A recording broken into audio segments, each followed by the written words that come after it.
Halo guys, Fahmi udah jadi host ya, jadi tinggal di-admit aja teman-teman yang join. Thank you. Oke. Cek, cek, cek. Suara gue kedengeran nggak? Bagus. Masuk, Ini masuk, Eka masuk. udah record ya? Eka udah record ya? Iya, ini udah record dari otomatis. Oh, Kak, berarti kalau nggak cloud usah. bisa di-download nggak, Kak? Kalau cloud bisa, kalau gue setting bisa di-download. Nanti gue setting aja ya, bisa di-download. Oke. Oke. Biar jadi konten YouTube. Asik, mantap. Dari YouTube. Keren lah. Ini pematerinya siapa sih? Gue penasaran gitu. Anjay. Sama Mi, gue juga. Siapa gitu ya?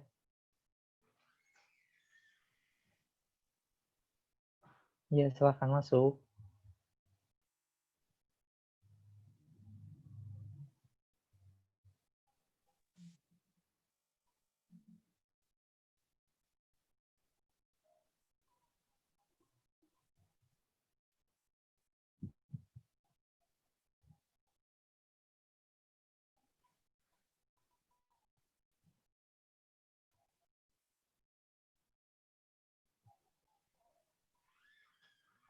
Sambil menunggu.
Kok gue nggak bisa nge-chat video ya?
Ih, Bang Rizky. Udah mandi belum, Bang?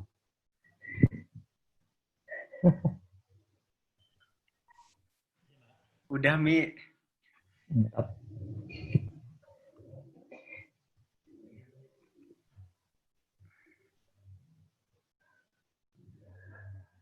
Well, mahasiswa.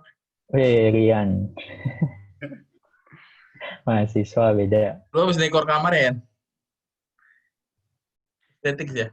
Enggak. Yoi, kamar desainer memang gini. Anjay. Beda ya, Rian.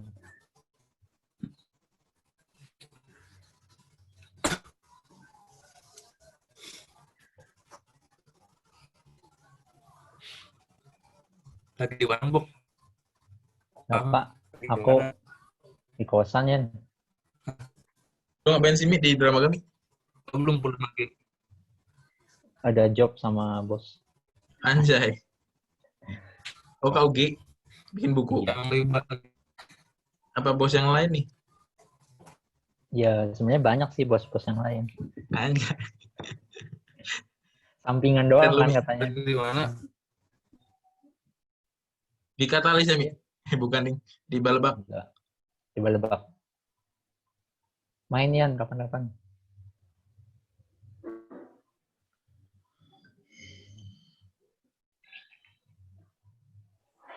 Ini tinggal siapa Mi yang belum Mi? Bude ya? Ini ada Tipo baru 29.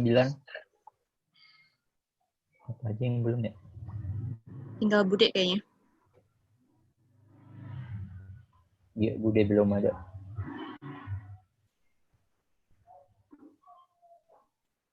Skario, Aska, dan lain-lain. Lutfi izin. Terus Sarah sama Nisa lagi OTW rumah Kawi. Jadi sanitation di sana. Mau sering session di sana. Keren ya. Langsung di sana gitu.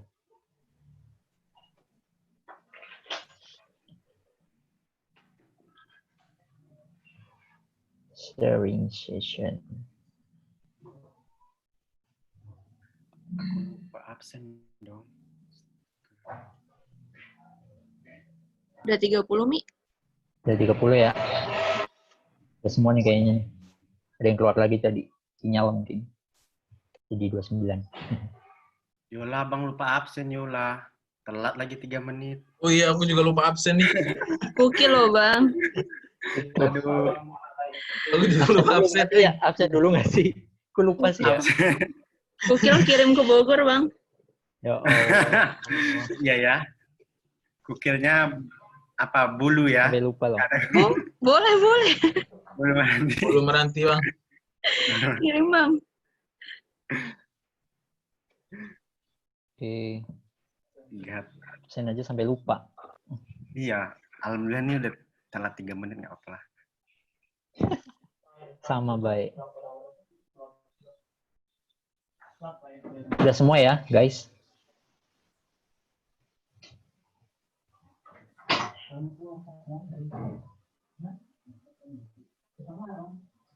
Oke. Udah bisa mulai nih. Uyol. Udah semua ya. Oke. Assalamualaikum warahmatullahi wabarakatuh. Jawab aja meskipun udah pakai sound. Ya, selamat pagi semuanya. Selamat pagi teman-teman. Semoga dalam keadaan sehat walafiat ya. Dan kuat dan bersemangat tentunya. Kita dipertemukan lagi sama hari Rabu. Kayaknya hari Rabu nggak lengkap kalau nggak ada sharing session ya kalau sekarang ini. Dan sekarang ini adalah sharing session ke-7.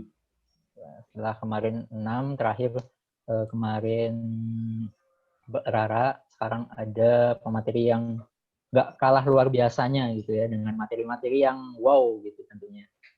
Nanti mungkin spoiler dikit, ada beberapa materi tentang decision making gitu kan, kayak memutuskan sesuatu. Teman-teman biasanya kan bingung tuh ketika memilih antara A dan B gitu misalnya ya.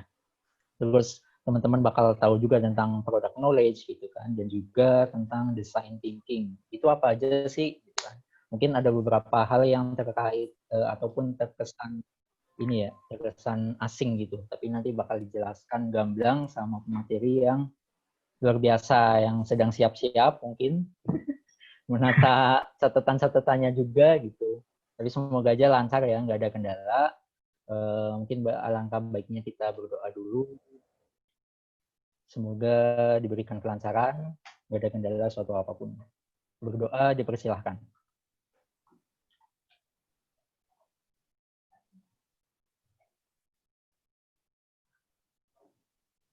Ya, berdoa selesai. Oke, mungkin kita langsung aja ya, biar meningkat waktu juga. Saya berikan waktu dan tempat pada Mas Iqbal Abioga. Oke, thank you Fahmi. Mas. Thank you kesempatannya Fahmi. Selamat pagi teman-teman semua. Senang banget. Gue belum bisa share screen, Mi. Coba. Selamat hari ini dapat kesempatan buat sharing materi sama teman-teman semua seperti Rabu biasanya. Hari ini udah masuk minggu ke-7 ya. Iya. Materinya hari ini rada-rada padat, jadi tolong teman-teman siap boleh catatan atau apa. Karena mungkin ada beberapa istilah yang baru, bagiku juga baru, udah beberapa hari ini juga baru, tapi mungkin juga ada yang udah tahu, nanti kita diskusi sama-sama. Udah bisa, Mi? Bisa belum? Belum. Coba.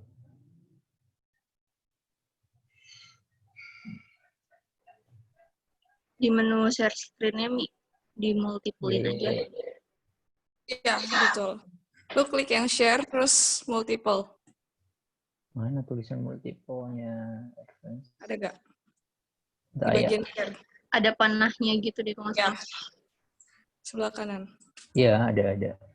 Udah? Oke. Kalau other Oke, gitu. udah. Oke. Udah, sip.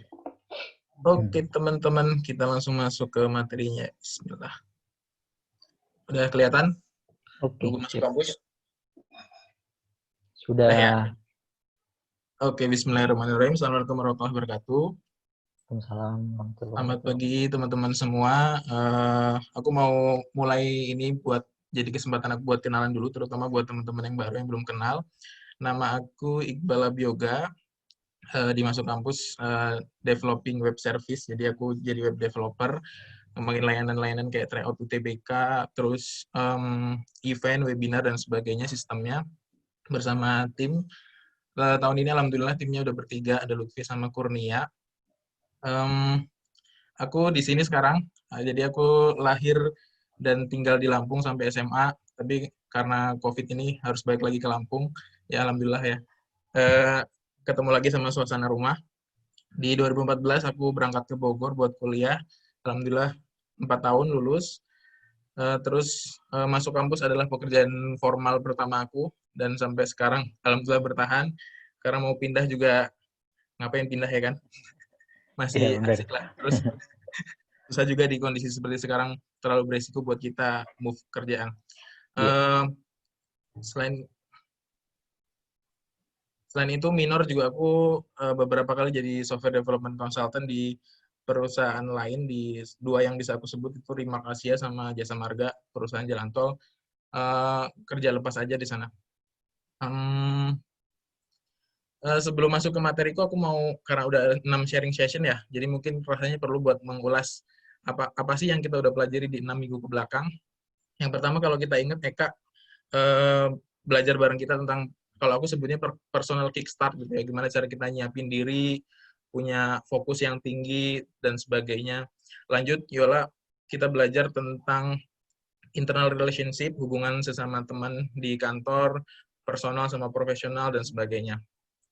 Terus Yoga juga nyampein tentang external relationship, Vian tentang penguatan tim, terus kemarin Bang Rizky juga tentang stress management, self control, dan sebagainya. Terus terakhir di minggu lalu Rara berbagi sama kita tentang, kalau aku sebutnya sharpening your knife gitu, menajamkan pisau kita, tentang gimana caranya kita punya critical thinking, kita punya persiapan yang matang, dan sebagainya. Nah, di sharing session yang ke-7 ini, aku kasih judul Think Big, Start Small. Gitu. Jadi, sebagai sebuah startup gitu yang baru tumbuh, Masuk Kampus ini baru jadi perusahaan resmi di 2018 ya. Sebelumnya 2016 sebagai komunitas, 2018 jadi perusahaan resmi, tentu masih banyak keterbatasan yang kita hadepin gitu, kayak penggawainya masih di kisaran 30-35, bahkan kita mulai dulu di 15-20 orang. Tapi gimana caranya kita tetap bisa mengembangkan produk berkualitas dengan sumber daya yang terbatas ini. Karena menurut aku, sampai kapanpun sumber daya itu akan selalu dibuat terbatas ya. Apalagi di masa corona seperti ini kan, banyak perusahaan yang cut off karyawannya bukan karena dia rugi, tapi karena dia mulai mikir bahwa, oh kayaknya dengan 70% pegawai gue yang sekarang, gue masih bisa beroperasional dengan baik, dan apa ya, dan malah beberapa perusahaan itu revenue-nya naik gitu. Jadi memang sumber daya itu harus kita buat se-efficient mungkin lah. Kita hari ini mau membahas gimana sih kita bisa think big, punya visi yang besar, punya visi jadi startup pendidikan nomor 1 misalnya gitu, tapi gimana cara mulainya dari awal, dari sumber daya kita yang terbatas ini. Aku bagi materiku hari ini dalam 3 bagian besar. Yang pertama yaitu gimana kita ngambil keputusan dalam pengembangan produk, tadi karena sumber daya terbatas. Yang kedua, aku juga mau ngajak teman-teman belajar tentang pengetahuan produk atau product knowledge. Dan yang ketiga, pengenalan design thinking. Apa itu design thinking? Nanti kita bahas. Itu sebuah metode buat kita merancang sebuah produk sampai bisa memuaskan penggunanya. Suaraku lancar ya, teman-teman ya.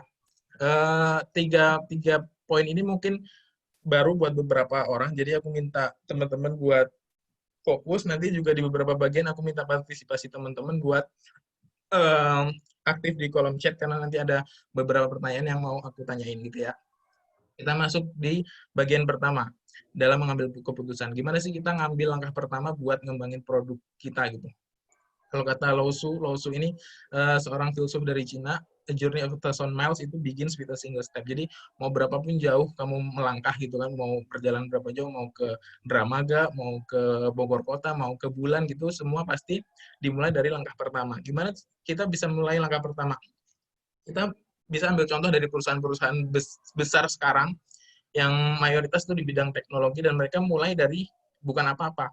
Kalau teman-teman tahu Amazon, di 1994 itu aku tampilin fotonya, itu adalah Jeff Bezos di kala itu gitu ya. Dia cuma punya satu ruangan kecil dengan komputernya dan mungkin beberapa temannya. Ruangan itu dia pilok Amazon.com, dan siapa sangka sekarang kurang dari 30 tahun dia udah jadi orang terkaya di dunia, ngalahin Bill Gates yang beberapa tahun kebelakang itu jadi orang terkaya gitu ya.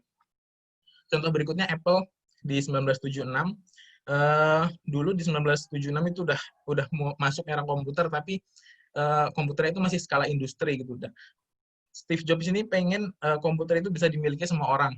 Yang kita bisa sekarang pegang laptop gitu ya, personal komputer dan segala macam itu.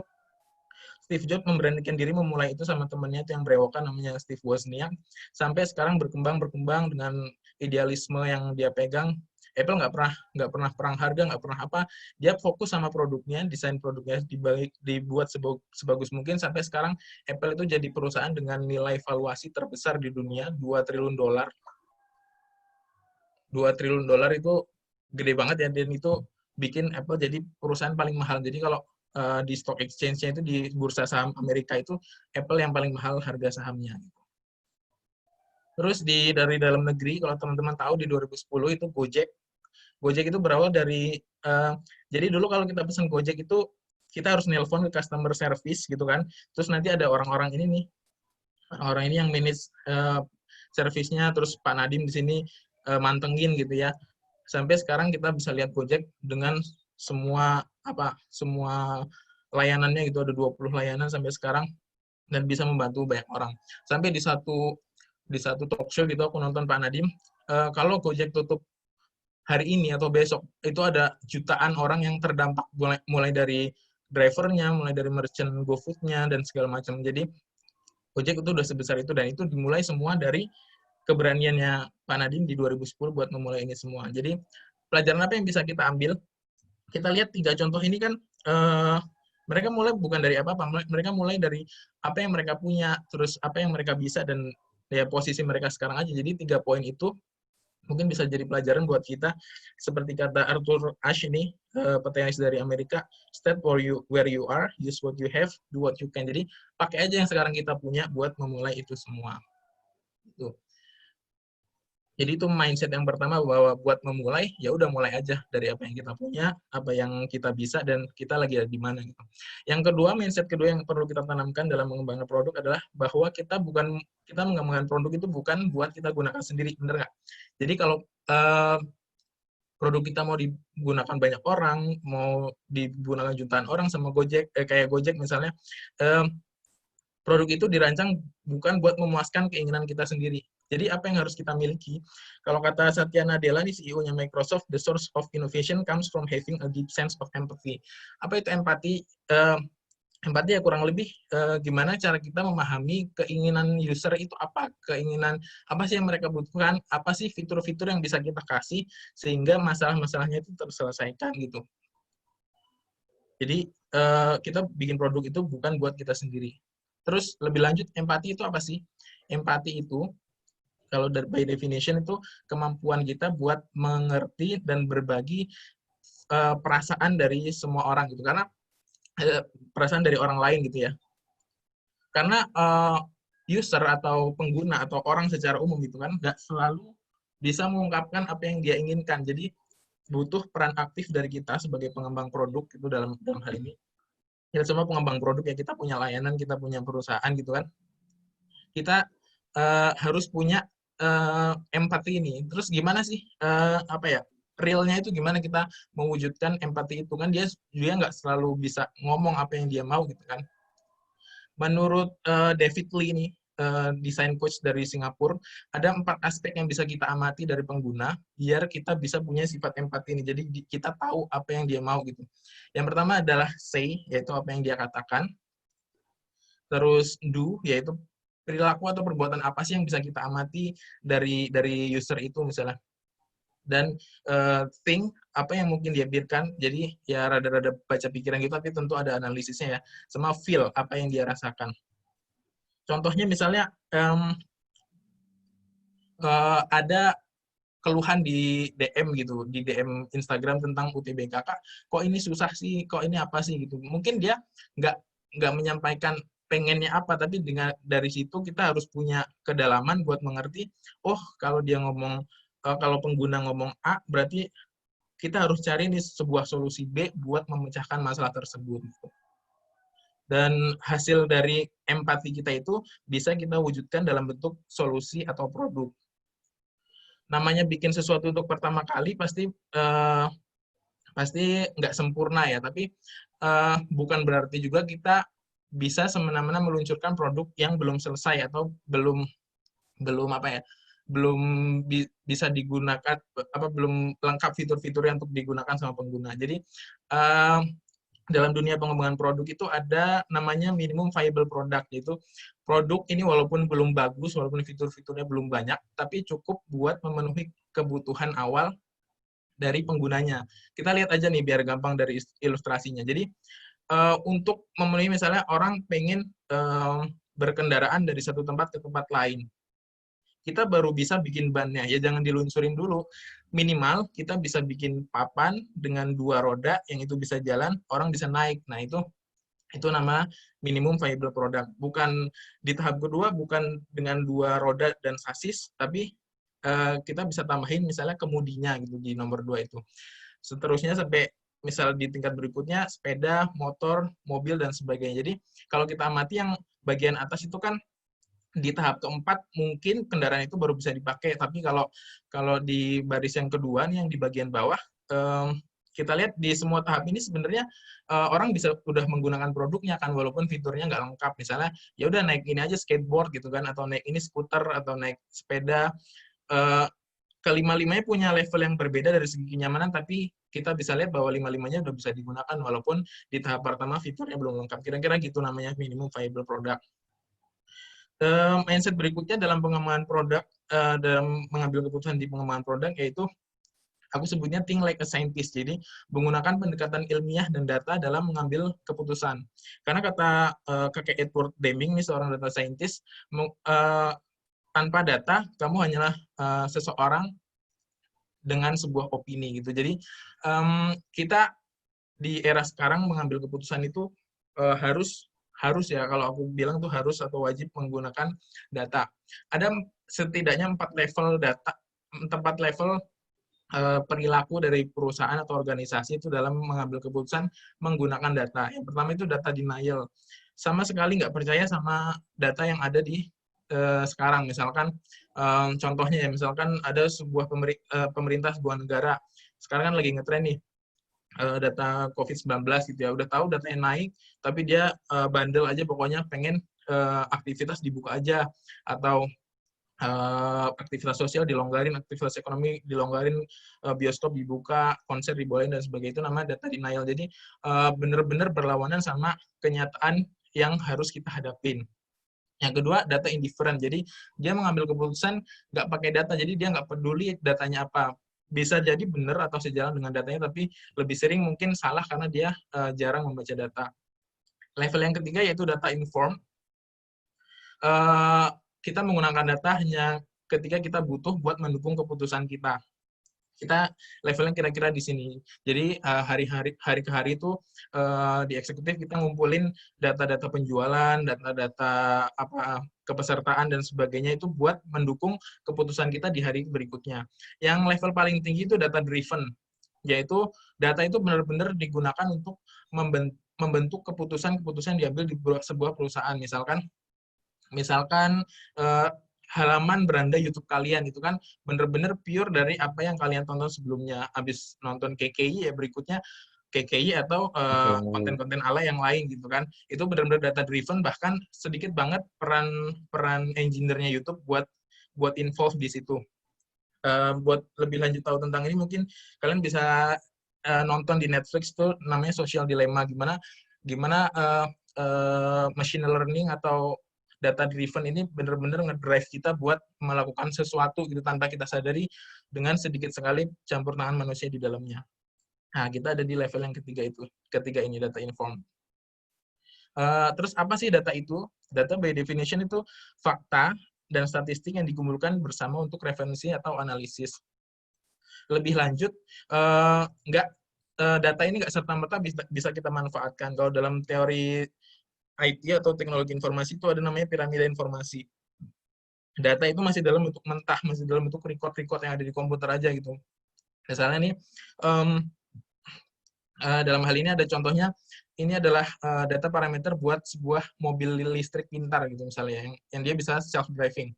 Jadi di komputernya itu ada sebuah sensor yang membaca warna merah. Nah itulah data gitu.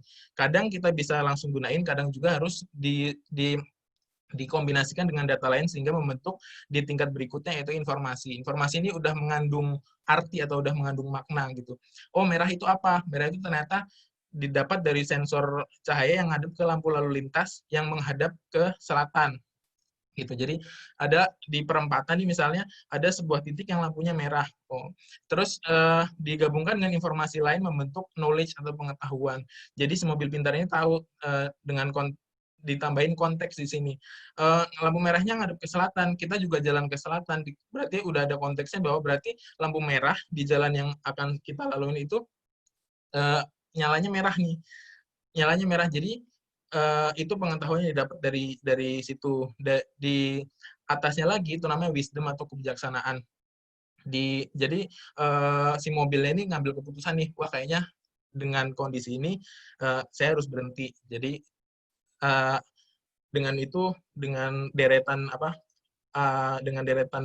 tahap ini, mobil itu akhirnya bisa ngambil wisdom atau keputusan buat memberhentikan mobilnya. Area pengembangan teknologi itu masih di area sini antara knowledge sama wisdom. Jadi belum semua hal itu bisa, belum semua aspek di teknologi informasi itu bisa mengambil keputusannya sendiri. Mobil listrik pun di beberapa negara masih dilarang ya karena keterbatasannya yang mungkin sampai kapanpun juga nggak bisa sepresisi manusia dalam mengambil keputusan. Tapi ya paling nggak kita tahu ya ada 4 level di sini dari data yang mentah sampai knowledge atau wisdom yang bisa mendukung keputusan kita. Terus gimana sih masuk kampus itu mengumpulkan dan memaknai datanya? Ini data yang paling simpel ya, grafik penjualan harian misalnya. Dari situ PD atau KUG itu ngambil keputusan tuh misalnya, oh kenapa nih tiba-tiba tanggal 11 kok penjualan naik pesat, oh ternyata ada suatu momen pengumuman pemerintah misalnya atau apa, atau pengumuman SNMPTN yang bikin banyak siswanya tahu bahwa dia gagal, oh harus SBM nih, jadi pendaftar kita meningkat dan sebagainya. Terus kenapa di tanggal 17 ini turun drastis? Oh karena mungkin di hari berikutnya udah capai puncaknya, di hari berikutnya lagi baru akan memuncak lagi dan sebagainya. Data-data itu senantiasa kita kumpulkan buat menentukan keputusan kita di hari-hari mendatang. Atau di jangka yang lebih panjang nih, misalnya di akhir periode kemarin itu kita ngumpulin tuh rating kepuasan peserta UTBK dari seenggaknya 6 aspek ini. Aku tutup layatan buat nggak buat menghilangkan tendensi apapun. Jadi ada sebut aja divisi A, B, C, D, E, F. Kita temukan bahwa divisi E ini nilainya paling rendah nih di antara yang lain, tapi masih bagus juga, ini masih di atas 4,5 kan ratingnya. Rating itu maksimal 5 kalau kita bikin di sistem itu. Kenapa? Setelah dievaluasi ternyata personil di divisi tersebut kurang atau pekerjaannya masih keteteran dan sebagainya. Jadi di periode berikutnya eksekutif atau KUG bisa ngambil keputusan buat menambah personil atau memperbaiki kinerja dan sebagainya. Atau di konteks misalnya laporan soal nih, ada sebaran soal yang dilaporkan. Tryout UTBK itu kan ada bagian-bagiannya. Setelah kita data tuh, oh ternyata paling banyak dilaporkan di bagian penalaran umum dan penalaran kuantitatif gitu misalkan. Nah nanti Fahmi misalnya sebagai head of academic di kemudian hari bisa konsentrasi di bagian itu, memperbaiki kualitasnya dan sebagainya biar matriks-matriks ini bisa bergerak menuju kemajuan yang lebih baik, kira-kira gitulah. Selain itu, masuk kampus juga menggunakan data untuk membantu penggunanya. Dalam hal ini aku bahas lagi tryout UTBK SBMPTN ya. Selain dengan kekuatan motivasinya KUG yang luar biasa, misalnya di event atau webinar, kita juga pakai pendekatan data buat membantu user kita di sistem yang kita bikin gitu. Misalkan grafik nilai UTBK yang naik turun gini, buat nyemangatin dia, buat ikutan tryout terus, selain buat kemajuan peserta itu sendiri juga kan berpengaruh buat kalau di product development itu namanya hook model gitu, memancing dia biar ikutan tryout terus-menerus karena dia tahu nilainya masih naik turun nih misalnya gitu. Jadi secara bisnis masuk, secara pengalaman pengguna juga masuk. Terus yang kedua juga analisis mendalam tentang hasil tryout-nya, misalkan oh dia peringkat 3 dari 783 kelompok saintek, peringkat 1 dari yang memilih program studi Tekmar dan sebagainya. Jadi data-data ini juga bisa kita gunakan buat membantu pengguna kita lebih memahami dan lebih lebih meningkatkan pengalaman dalam menggunakan produk kita lah, kira gitu. Kita juga sering menggunakan data dari pihak ketiga, mungkin teman-teman Markom udah sangat akrab sekali dengan insight dari Instagram ya. Kita dengan satu postingan, oh statistiknya gini misalnya. Postingan ini menghasilkan visit account yang segini, oh berarti kita bisa membuat konten-konten serupa di kemudian hari misalkan, pasti keputusan-keputusan itu juga didukung dengan matriks-matriks ini kan. Kalau di kanan atas itu performa website kita di halaman pencarian Google, jadi emang naik turun. Kalau waktunya turun berarti dianalisa ini kenapa nih, apa ada website-website baru yang muncul, apa konten di website kita kurang bisa dicari oleh search engine dan sebagainya. Yang kanan bawah ini statistik harian pengunjung, jadi kalau aku lihat naik, berarti aku harus siap-siap buat menyesuaikan kapasitas server dan sebagainya. Kalau waktunya turun, aku lihat kenapa nih kok tiba-tiba turun, apakah ada yang error dan sebagainya gitu. Kita bisa manfaatkan juga selain dari yang kita kumpulkan internal, juga dari eksternal atau pihak ketiga ini. Kita udah tahu bahwa data itu bermanfaat, tapi di di level berikutnya kita juga harus bijak dalam menggunakan data ini. Yang pertama, kalau aku bikin poin itu ada 3. Yang pertama, pilih data yang bermakna gitu.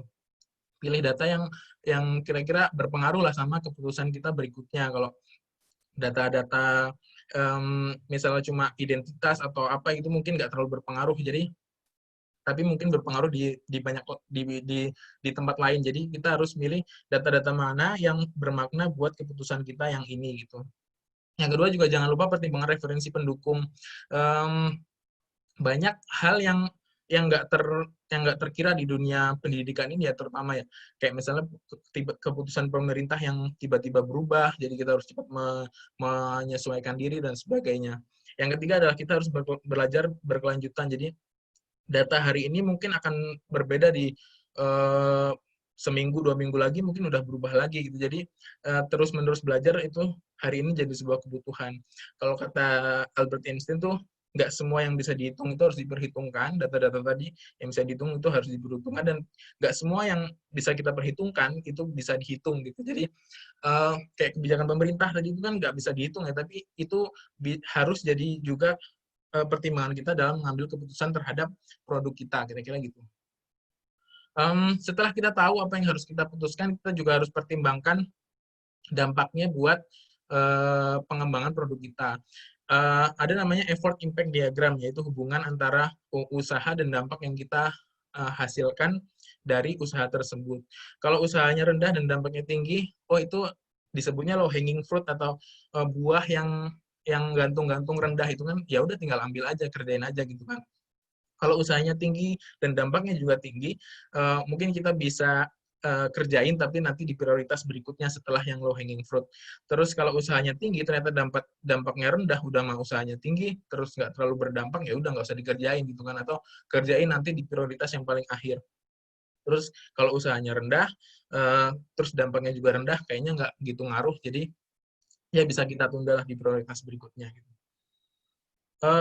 Mindset berikutnya yang harus kita tanamkan dalam mengembangkan produk adalah bahwa kita harus punya the day one mentality, atau pola pikir bahwa hari ini tuh hari pertama peluncuran gitu. Jadi produk kita itu pasti ada salahnya lah, ada aja masalahnya gitu. Jadi kita tuh ngerasa antusias setiap hari, terus nggak cepat puas. Apalagi yang harus kita bikin buat semakin disukai sama pengguna kita. Jadi day one mentality itu banyak dikenalin sama Andy Grove, presiden dan CEO dari Intel.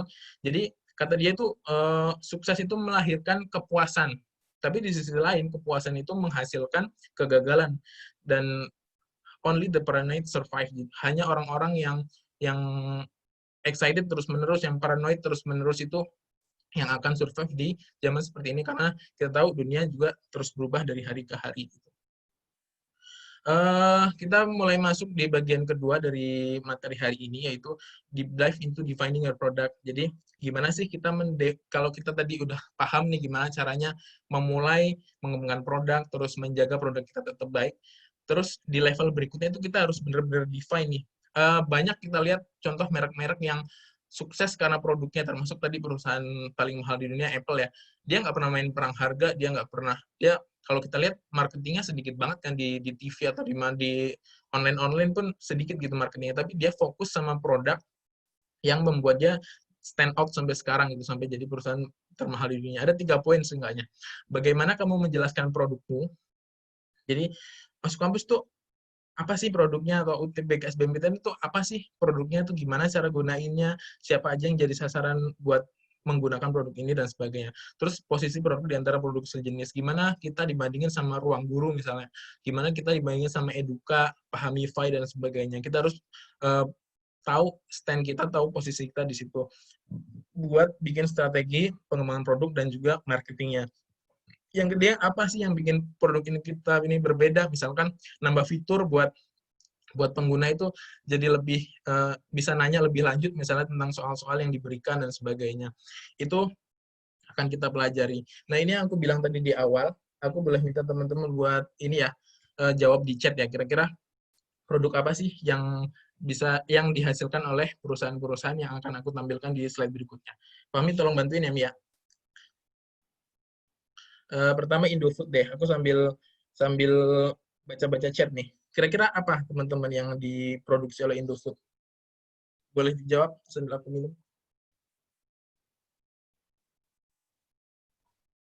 Makanan, thank you Cita, Indomie, mie, makanan minuman, Indomie selera aku gitu ya. Banyak kan Mungkin Indomie emang. ini Indofood juga merek kebanggaan kita ya. Dia sampai ekspor ke beberapa negara, bener nih, mayoritas teman-teman jawabnya makanan dan minuman. Kita naik ke level berikutnya nih, Unilever. Kira-kira apa nih produknya teman-teman? Pasta gigi, oke. Kosmetik. Oke. Sabun. Sabun, Banyak yang jawab sabun. Sabun cuci, Sabun aja. pewangi, shampoo, conditioner. Consumer goods nih, bagus nih. Wina Ramadhani jawab consumer goods. Produk yang cepat habis, ya benar juga. Oke, jadi kalau mungkin anak-anak ekonomi itu tahu ya, Unilever itu membuat produk yang walaupun banyak, itu kita bisa dikategorikan sebagai FMCG atau fast moving consumer goods. Yang ada di Giant tuh mayoritas rak-raknya itu diisi oleh FMCG, kebutuhan sehari-hari kayak sabun, makanan, minuman, walaupun sabrek ya produknya dari kecap Bango sampai shampoo clear itu semua produknya Unilever, tapi kita masih bisa kategorikan ini sebagai FMCG gitu ya. Berikutnya, kenal nggak perusahaan ini? Asuransi, oke. Asuransi. Terus kalau kita ngomong asuransi, emang apa sih produk yang dia jual? Boleh jawab nggak? Proteksi jiwa, oke. Ada lagi yang lain? Kesehatan, oke. Pendidikan. Tabungan, pendidikan. Untuk jasa. Tabungan. Oke. Jasa dan sebagainya, oke. Yang disebutin semua itu kebanyakan benar, termasuk juga jaminan pendidikan dan sebagainya, tapi mulai dari sini kita mulai ngelihat nih bahwa ternyata produk itu nggak cuma yang kelihatan ya. Kalau tadi di awal makanan minuman itu kan kelihatan bentuknya, kita bisa lihat, kita bisa rasain, kita bisa makan, kita bisa cium wanginya misalnya dan sebagainya. Tapi kalau asuransi kan cuma bisa kita cuma kita bisa rasain dampaknya gitu, dan kita nggak pernah tahu bener-bener apa ya, bentuk seperti apa sih yang kita rasain nanti ketika kita dapat manfaatnya. Bahkan kalau bentuknya asuransi itu kan mungkin penggunanya sendiri nggak mengharapkan dia dapat manfaatnya gitu, nggak mengharapkan tiba-tiba kecelakaan atau tiba-tiba meninggal sehingga keluarganya harus menanggung hidupnya sendiri dan sebagainya gitu. Always listening, always understanding. Thank you. Mulai dari sini kita mulai belajar produk-produk yang intangible nih, yang bentuknya layanan. Terus berikutnya Shopee. Ayo, teman-teman mungkin sangat familiar nih sama Shopee. Tapi pernah nggak sih kita mikir Shopee ini produknya apa? 10-10 jasa. Jualan aja, bro. Shopee Tanam, marketplace, habisin uang Shopee. Ada lagi nggak? Ada yang mikir Shopee itu produknya hijab atau pasmina instan gitu? Ada yang mikir gitu nggak sih? No, berarti enggak ya. Ya benar teman-teman. Jadi yang dijual sama Shopee itu bukan real ya, sebenarnya bukan barang-barangnya. Aku doang yang mikir gitu ya. Bukan barang-barangnya atau bukan pasmina instan, hijab instan, daster murah dan sebagainya, tapi yang benar-benar dijual sama Shopee, yang dikerjain sama timnya di kantor yang besar itu adalah yang pertama layanan dia buat ngejual beli. Gimana caranya sistem dia bisa melayani penjual yang mau ngejual barangnya dan mempertemukannya dengan pembeli, itu namanya marketplace. Terus ya produk-produk kecil itu ada loh satu tim Shopee yang produknya itu cuma ngurusin goyang Shopee gitu ya. Dia benar-benar dedicated di situ, dari game designernya, terus data analytics-nya dan sebagainya, cuma ngurusin satu produk namanya goyang Shopee atau Shopee Tanam. Atau kalau malam-malam teman-teman iseng-iseng buka Shopee itu live Instagramnya mungkin lebih ramai daripada live Instagram, live di aplikasi Shopee-nya itu mungkin lebih ramai dari apa yang teman-teman bisa lihat di Instagram tuh. Jadi ada orang beneran jual apa baju gitu kayak di Tanah Abang, tapi dalam bentuk live. Itulah produk dari Shopee. Jadi dia menyediakan fitur untuk pengguna bisa menggunakan itu semua. Terus Gojek. Boleh dijawab teman-teman? Gojek jasa. Jasa, oke. Ride sharing, GoRide. GoFood, Pokar. Jasa transportasi ya, menarik nih. Antar makanan ke gebetan. GoPlus, GoFood. Ya mayoritas bener lah ya, karena kita bukan bukan orang yang asing lagi lah sama Gojek. Kalau di kantor sih sehari-hari pasti ada aja yang pesan GoFood gitu ya. Go masak, sini udah tutup ya. Tapi dari situ juga kita belajar bahwa pernah ada artikel yang menuliskan bahwa Gojek itu perusahaan transportasi yang pertumbuhannya paling pesat di Indonesia tanpa mempunyai satu pun unit mobil atau motor gitu kan. Jadi di era sekarang buat jadi perusahaan transportasi nggak perlu punya kendaraan fisik, bahkan buat jadi perusahaan pengantar makanan terbesar di Asia atau dunia bahkan nggak perlu punya satupun restoran fisik gitu. Jadi kita belajar dari sini bahwa produk itu bisa juga dalam bentuk fitur, dan ini yang lagi trending sekarang nih. Jadi kalau dulu kita taunya produk itu yang bisa kelihatan, yang bisa kita sentuh, yang bisa kita makan, yang bisa kita cium baunya, perlahan di era-era sekarang ini produk itu bergeser ke arah layanan apa yang bisa kita berikan gitu, platform apa yang bisa kita tawarkan ke pengguna kita gitu. Berikutnya, kalau aku tanya masuk kampus, produknya apa? Tryout. Tryout, konten pendidikan, buku SBMPTN ya, Mi ya? Ya, soon. Jasa soal tryout, Ustadz. Tinggal bayar. Motivasi itu bagus juga tuh. Ya, webinar. Sebagai perusahaan yang baru tumbuh, mungkin kita masih juga belajar mendefinisikan produk kita, walaupun produk kita juga udah ada yang settle ya, kayak TUTBK, TO Stand, webinar, event, dan sebagainya. Kita mengeluarkan layanan di situ. Terus konten kayak feed Instagram, news, IG Live itu bisa juga kita sebut sebagai sebuah produk kalau kita memang benar-benar serius ngelakuinnya. Tadi juga ada produk fisik yang masih kita jual, kayak bukunya Kak Indra, terus buku SBMPTN, Sun ya, Mi ya, dan sebagainya. Ya, jadi kira-kira gitulah langkah kita buat mendefinisikan produk kita itu apa sih. Dan kita tahu bahwa di era sekarang ini definisi produk itu udah bergeser dari yang tadinya tangible, kalau orang-orang di luar sana itu sebutnya atomic, ke arah bits and bytes atau kode-kode komputer, data-data yang hari ini tuh bahkan jadi produk-produk yang menguasai dunia. Jadi apa sih definisi produk itu sebenarnya? Jadi di era sekarang ini Business Dictionary memperbarui definisi produk di era kekinian ini, yaitu kalau aku boleh singkat tuh sebuah barang. Jadi barang itu bisa jadi produk, ide pun bisa jadi produk, metode, mungkin perusahaan-perusahaan konsultan gitu ya, nawarin metode, informasi, tadi konten dan sebagainya, objek atau layanan yang kita udah tahu lah ya, yang merupakan hasil dari suatu proses untuk melayani kebutuhan atau memuaskan keinginan dari penggunanya, merupakan kombinasi atribut dari yang berwujud, tadi udah kita bahas, yang atomik dan tidak berwujud, bisa software komputer dan sebagainya, yang ditawarkan penjual kepada pembeli sebagai aktivitas ekonomi. Jadi kira-kira itulah definisi produk. Teman-teman pernah dengar ya, revolusi industri keempat ya. Yang pertama di tahun 1784 ditandai dengan penemuan mesin uap, tuh mulai tuh bergeliat namanya industri di Eropa. Terus yang kedua ketika ditemukannya pola produksi massal, pabrik-pabrik itu mulai berdiri di 1870, terus assembly line, electrical energy listrik, dan sebagainya. Terus di 1969 kita masuk di revolusi industri yang ketiga, mulai ada nih otomasi, komputerisasi, dan elektronik itu udah di 1969 tuh. Makanya tadi Steve Jobs di 1970-an itu menawarkan komputer yang personal, karena sebelumnya memang udah ada sebenarnya komputer di skala industri dan perusahaan gitu. Dan sekarang kita ada di revolusi industri yang keempat nih, di mana ditandai dengan yang tadinya komputer berjalan sendiri-sendiri atau lokal di sebuah perusahaan atau di sebuah pabrik, sekarang interconnected gitu dengan ada internet. Jadi kalau kita mau mengembangkan produk baru atau layanan baru itu harus kompatibel dengan jaringan dengan era industri yang sekarang gitu kan. Kita jualan buku pun walaupun bentuknya fisik, tapi kita berusaha buat jual itu di Shopee misalnya dan sebagainya. Jadi memang kita mau nggak mau harus ngikutin jadi bagian dari ini semua. Nggak bisa lagi tuh jual buku di pinggir jalan, mungkin bisa, tapi peluang kita untuk meningkat penjualannya atau jadi stand out di antara penjual-penjual yang lain itu jadi makin kecil di era industri sekarang. Gramedia pun udah ada Gramedia online gitu ya.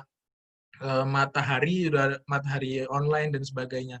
H&M udah bisa dipesan online dan sebagainya gitu. Jadi untuk kompatibel dengan era industri sekarang, produk kita tuh harus bisa masuk ke environment dari internet dari interconnected network atau internet ini. Dari semua jaringan yang terhubung itu juga memunculkan satu paradigma namanya distributed economy. Apa ini distributed economy? Secara gampang nih aku bisa jelasin. Yang kalau dulu itu sebuah perusahaan kalau mau membangun infrastruktur IT, dia harus nyiapin semuanya itu dari A sampai Z, developernya dia harus siapin, servernya dia harus siapin dan sebagainya. Dampaknya dulu semua itu harus disiapin sendiri oleh sebuah perusahaan. Nah, sekarang perusahaan-perusahaan itu cenderung punya layanan yang spesifik. Misalnya kita punya layanan tryout online, tapi kita nggak pernah punya server fisik dimanapun. Kita nyewa server dari ID Cloud Host misalnya dan sebagainya. Terus kita juga nggak pernah pernah sih, sekali tapi itu sangat sederhana, ngurusin masalah pembayaran misalnya. Pembayaran semua sekarang ditangani oleh Mitrans, dan perusahaan Mitrans itu fokus di situ, cuma di bidang pembayaran transaksi gitu. Jadi yang dulunya kita sibuk dengan kendala teknis, misal ada masalah di sini harus kita ngurusin sendiri, sekarang itu semua perusahaan fokus sama pengembangan dan spesialisasi di produknya masing-masing. Dulu produk dan layanan itu sulit dikelolanya gitu, jadi karena mungkin pelayanannya banyak dan itu dari A sampai Z harus diurusin sendiri, jadi dia lebih sibuk sama kendala teknis dan susah dalam mengembangkan produknya. Tapi sekarang kita bisa fokus nih, kalau kita produknya tryout online, ya udah tryout online kita bagusin, soal-soalnya kita tingkatkan kualitasnya, experience penggunanya kita tingkatin, tapi masalah server, masalah infrastruktur, mungkin ada perusahaan, masalah pembayaran, ada perusahaan lain yang ngurusin. Itu namanya distributed economy. Dalam dunia IT levelnya setidaknya ada 4 nih. Yang pertama itu, yang paling kiri itu yang zaman dulu banget on-premises, jadi yang warna biru kan you manage nih, jadi semuanya ini di-manage sendiri oleh perusahaan. Meningkat di level berikutnya, infrastrukturnya diurus perusahaan lain. Di level berikutnya, platformnya diurus sama perusahaan lain. Kita cuma mengembangkan aplikasi sama mengelola datanya. Dan yang paling terakhir nih, SaaS atau Software as a Service, jadi semuanya di-manage, kita tinggal fokus mengembangkan layanan kita ya. Kita kira-kira ada di antara dua inilah. Kita kalau di Instagram cuma nyiapin konten ya, kita nggak pernah tahu tuh gimana caranya secara teknis foto kita tuh diupload di Instagram kan, konten-konten kita itu diupload di Instagram, kita nggak pernah tahu lokasi server mana sih yang ada foto kitanya gitu. Dan itu secara fisik sebenarnya ada, tapi kita nggak pernah tahu ada di mana. Nah, itu SaaS. Tapi di sisi lain juga kita memanfaatkan cuma sampai level platform nih, aplikasinya kita siapin, datanya kita siapin, tapi selebihnya itu disiapin sama perusahaan lain. Dan itu makin berkembang ke arah sini nih sekarang. Jadi ada yang perusahaan yang khusus menyiapkan infrastruktur atau platform, dan ada perusahaan lain yang fokus ke pengembangan layanan. Terus, aku mau ngenalin ke teman-teman nih, product environment yang selama ini digunakan oleh Masuk Kampus. Yang pertama kita punya media sosial utama ya, ada berapa belasan akun lah kita punya di Instagram itu.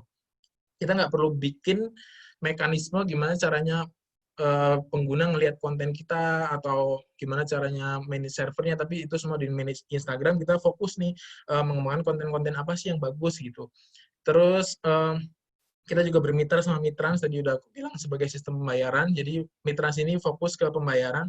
Jadi yang kalau zaman dulu kita harus ngurus ke bank masing-masing, kita mau bayar lewat bank BRI, misalnya kita harus datang ke BRI atau hubungi orang BRI buat nyiapin sistem pembayaran dan sebagainya. Tapi itu semua sekarang hari ini sudah di-manage sama sebuah perusahaan namanya Mitrans dengan puluhan metode pembayaran dari mulai e-wallet, bank transfer, sampai Indomaret dan sebagainya. Tapi dalam konteks sekarang sih memang kita cuma pakai yang e-wallet aja. Terus kita juga bermitra dengan ID Cloud Host, sebuah perusahaan hosting yang menyediakan layanan hosting dan virtual private server. Jadi servernya itu dedicated buat kita. Sebenarnya ada satu bagian dari server itu, tapi tetap aja virtual. Kita nggak pernah tahu tempatnya di mana gitu. Tapi itu purely managed sama ID Cloud Host. Kita tinggal nyiapin apa sih yang mau kita masukin di situ, user butuhnya apa, kita siapin. Terus email massal nih, walaupun kelihatannya sepele, tapi buat bikin email kita itu, email-email promosi kita itu nggak masuk ke kotak spamnya pengguna, nggak dianggap sebagai malware dan sebagainya, itu kita butuh satu platform namanya Amazon Web Service, di bawahnya lagi Amazon Simple Email Service, itu untuk menjamin bahwa email promosi kita itu nyampe ke pengguna. Jadi nggak bisa lagi pakai mekanisme email biasa. Kalau kita langsung kirim dari server ke pengguna misalnya gitu, itu besar kemungkinan dianggapnya sebagai spam. Tapi kalau kita lewat Amazon Web Service ini, kita bisa dengan efektif ngirim itu semua dengan cepat. Di luar itu juga ada sponsor, partner-partner non-teknis yang ngasih kita manfaat dalam bentuk lain. Dengan tanpa partner-partner sponsor yang di kanan atas ini juga kita nggak bisa berjalan dengan baik ya. Mau ada PTS dan sebagainya, mitra-mitra kayak Bantex dan sebagainya lah pokoknya. Ya kira-kira ginilah lingkungan produk dari Masuk Kampus yang kita harus aware nih. Kalau misalnya ada masalah di pembayaran, berarti kita harus memahami bahwa itu masalahnya ada di mana, apa di mitranya, apa di kitanya, dan kita harus benar-benar kenal apakah ada update sistem dari mereka dan sebagainya.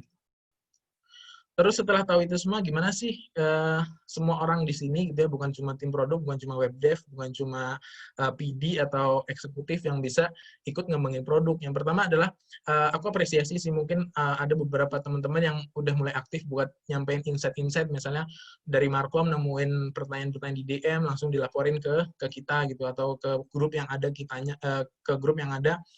tim produknya dan sebagainya. Terus jangan ragu juga buat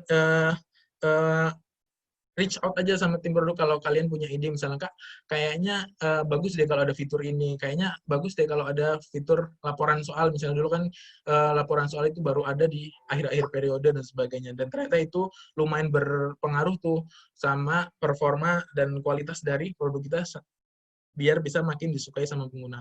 Yang ketiga yang paling bagus kalau teman-teman bisa nunjukin prototype atau produk lain sejenis yang kira-kira bisa kita terapin di environment produk kita.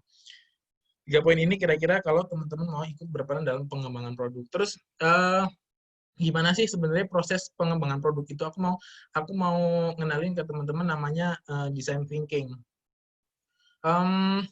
Desain itu ada banyak cabang ya. Desain itu intinya adalah proses perencanaan suatu produk agar kegunaannya optimal. Yang dilakukan teman-teman di desain grafis itu merupakan sebuah desain gitu, bagaimana caranya bikin konten jadi bagus, jadi gampang dibaca, jadi banyak disukai orang, itu kan sebuah proses desain. Tapi desain bukan cuma itu, desain juga adalah misalkan di bidang lain desain arsitektur atau desain rumah, bikin rumah pencahayaannya jadi bagus, penggunaan ruangnya jadi bagus, itu sebuah desain juga. Desain laptop biar kita ngelihatnya bagus, ergonominya enak, itu juga sebuah desain. Jadi kalau kata Steve Jobs itu desain itu bukan cuma tentang keindahannya, bukan cuma tentang produk ini kelihatannya gimana sih, estetikanya gimana dan sebagainya, tapi lebih dari itu juga tentang fungsinya, gimana produk ini bisa benar-benar berguna atau usability-nya optimal buat pengguna yang menggunakannya, gitu. Tentang bagaimana dia bekerja. Terus aku mau kenalin namanya design thinking, berpikir seperti seorang desainer tadi ya. Jadi gimana kita menyiapkan sesuatu itu, mikirnya sebagai seorang desainer. Ini bisa diterapkan di banyak hal, misalkan kita lagi di event nih, terus peserta udah datang banyak, gimana cara nyiapin meja biar antriannya itu rapi, tertib, gimana alurnya. Itu sebenarnya kita secara nggak sadar juga udah menerapkan design thinking. Design thinking itu intinya adalah memecahkan masalah, pendekatannya berbasis solusi, gitu.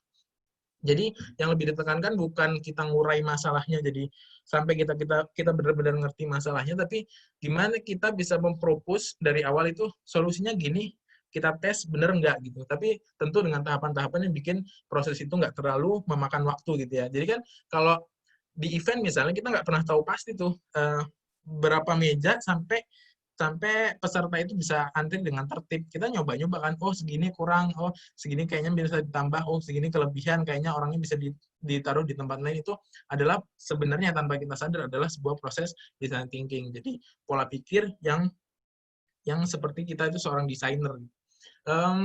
Aku mau mengenali ini biar lebih gampang ke dalam studi kasus, yaitu pengembangan fitur laporan soal, tadi udah sempat disebut ya. Jadi fitur laporan soal ini peserta tryout UTBK di akhir pengerjaan, di fase pembahasan itu dia bisa ngelihat lagi tuh, oh soal ini kayaknya ada yang salah, dan dia bisa ngelaporin di sini. Kira-kira itu gambarnya laporan soal. Masalahnya dari mana sih? Kita mulai dari tahap yang pertama dari design thinking, yaitu empathizing, memahami masalah pengguna yang terlibat. Jadi semua ini diawali dari ternyata laporan yang masuk ke DM Instagram dan WhatsApp admin terkait soal itu semakin banyak. Padahal ini kan nggak berkaitan langsung sama admin sama Markom gitu ya kan. Nggak bisa langsung mereka selesaikan. Mau nggak mau harus dialihkan lagi ke tim akademik dan sebagainya. Dan proses itu sangat-sangat melelahkan dan semakin hari semakin banyak. Dan di lain sisi, tim akademik juga susah nih ngelola laporannya kalau cuma ngandelin dari laporan yang datang ke tim Markom. Jadi tim Markom nerima, dialihin ke tim akademik, dan akademik harus ngelola nih, terus balikin lagi solusinya gimana ke tim Markom mungkin, karena tim akademik belum punya suatu metode waktu itu buat ngasih jawabannya. Tim Markom harus balikin lagi informasinya, dan itu rumit banget. Dan dari situ jadi efeknya dari sisi peserta juga cemas nih, kok kenapa sih Kak kok pertanyaanku nggak dijawab-jawab, atau udah jawab tapi belum sampai ke solusinya, karena mungkin admin sama Markom juga nggak sedalam itu mengerti tentang soal gitu kan. Jadi empatinya dimulai dari situ tuh. Dari 3 faktornya, kayaknya nih perlu nih aku bikin, atau tim web dev, tim produk bikin sebuah fitur buat menyelesaikan semua masalah ini semua. Di tahap defining kita mendefinisikan ulang masalah dengan pendekatan yang humanis. Di tahap ini seorang pengembang produk, seorang web developer, seorang product engineer itu belum memikirkan teknisnya gimana nanti, atau kebutuhan sistemnya gimana nanti ya, belum. Ini baru kita gimana kira-kira experience yang ideal buat semua stakeholder, dalam hal ini Markom, admin, tim akademik, terus peserta itu bisa gunain fitur ini buat memecahkan masalahnya. Yang pertama, aku kasih poin bahwa kayaknya butuh sistem terintegrasi nih, yang nempel sama sistem, yang nempel sama website layout-nya itu sendiri. Jadi kalau peserta punya masalah, ya udah lapor aja di situ. Terus flow-nya juga harus mudah buat semua pihak, biar nggak terjadi masalah-masalah yang kayak sebelumnya. Yang ketiga, laporannya harus cepat ditanggapi dengan efisien. Jadi tim akademik nggak perlu nyari-nyari soalnya dulu, terus bikin jawabannya, terus di hand off ke Markom, baru Markom taruh kirim lagi ke peserta buat jawabannya dan sebagainya. Jadi dipastiin bahwa fitur ini diciptakan itu buat membuat perbedaan yang kelihatan gitu, nggak cuma malah nambah ngeribetin dari semua pihaknya. Di tahap ketiga tadi udah empathizing, terus defining problems-nya. Yang ketiga adalah ideating, yaitu memunculkan sebanyak-banyak ide. Tadi kan prinsipnya design thinking itu pendekatannya berbasis solusi ya. Jadi kita uraikan nih solusinya apa aja yang bisa kita kasih buat memecahkan masalah ini. Ada satu metode namanya Crazy 8. Jadi kita keluarin seenggaknya 8 metode atau 8 cara lah biar fitur ini dari A sampai Z bisa menyelesaikan masalahnya. Karena aku sendiri waktu itu nggak terlalu banyak timnya, aku cuma munculin 3 kemungkinan. Yang pertama adalah form pelaporan. Jadi ada form pelaporan terpisah di website. Jadi pengguna tetap harus nulis itunya tuh, nomor soalnya berapa, di tryout mana, dan sebagainya. Tapi kayaknya ini nggak efektif, karena tetap mess up kan, tetap tim akademik juga harus nyari lagi, pengguna juga harus nyari lagi soal mana sih yang masalah buat dia, dan sebagainya. Yang kedua juga sempat kepikiran gimana kalau live chat. Terus gimana kalau live chat, ternyata setelah mikir-mikir, wah kayaknya ini nggak cocok nih, karena ya apa bedanya sama Instagram tadi kan, mungkin bedanya cuma ada admin akademik atau tim akademik yang ngadepin langsung, tapi nggak kalah mess up-nya atau nggak kalah berantakannya dari sosmed yang tadi misalnya. Terus sampailah pada opsi yang ketiga, itu form laporan yang melekat di tiap soal pada bagian pembahasan. Jadi kalau teman-teman ikutan tryout UTBK di kita, di bagian pembahasan itu di tiap soal, di bagian bawahnya itu nempel form yang bisa diketik, diisi, ada masalah apa di laporan di soal ini. Kira-kira kayak ginilah bentuknya gitu. Yang berikutnya, setelah kita tahu ide apa yang mau kita kerjain, kita nggak boleh cuma ngomong doang sebagai product developer atau product engineer itu, kita harus implement yang diomongin tuh kayak gimana sih bentuknya gitu. Kita mewujudkan dalam bentuk implementasi di sistem. Ini aku buat peserta. Di atasnya ini bayangkan ada soal ya, sebuah nomor soal, misalnya soal nomor 1, TPS penalaran umum UTBK part 1 gitu. Di bawahnya tepat itu ada form gini, simpel aja, tulis nemu masalah apa sih, terus dikirim. Kenapa bentuknya begini, kenapa di sini ada field-nya, terus kenapa ada di sini disebutnya microcopy nih, ada teks di sini yang menerangkan ini soal nomor berapa dan sebagainya. Itu ada ilmunya sendiri namanya UX design, sama kalau khusus buat kata-kata ini kan aku bisa aja nulisnya instead of ada yang salah dengan soal ini, misalnya form pelaporan soal gitu. Form pelaporan soal gitu, misalnya sekaku itu misalkan bisa aja ya, tapi kan lagi-lagi ini menggunakan pendekatan selain berbasis solusi juga berbasis solusi yang humanis. Jadi gimana caranya sistem itu berbicara sama pengguna, seakan-akan dia pengguna itu ngomong sama sistemnya dan sistem melayani penggunanya gitu. Jadi kita buat kata-katanya seolah dia ini manusia gitu kan. Ada yang salah dengan soal ini, sekarang kamu bisa bantu kami menyempurnakannya. Itu ilmunya dibahas lagi di bagian beda lagi, namanya UX copywriting. Mungkin kalau teman-teman ada bakat nulis, ada bakat berbahasa, kalau mau berkarir di dunia IT, ada pintu masuknya nih, UX copywriting yang sekarang juga lagi ngetren banget role itu. Selanjutnya buat admin nih. Nah, buat admin ini lumayan challenging juga karena tim soal dengan sumber daya yang terbatas, kita harus manage sedemikian rupa sehingga masalahnya juga terselesaikan.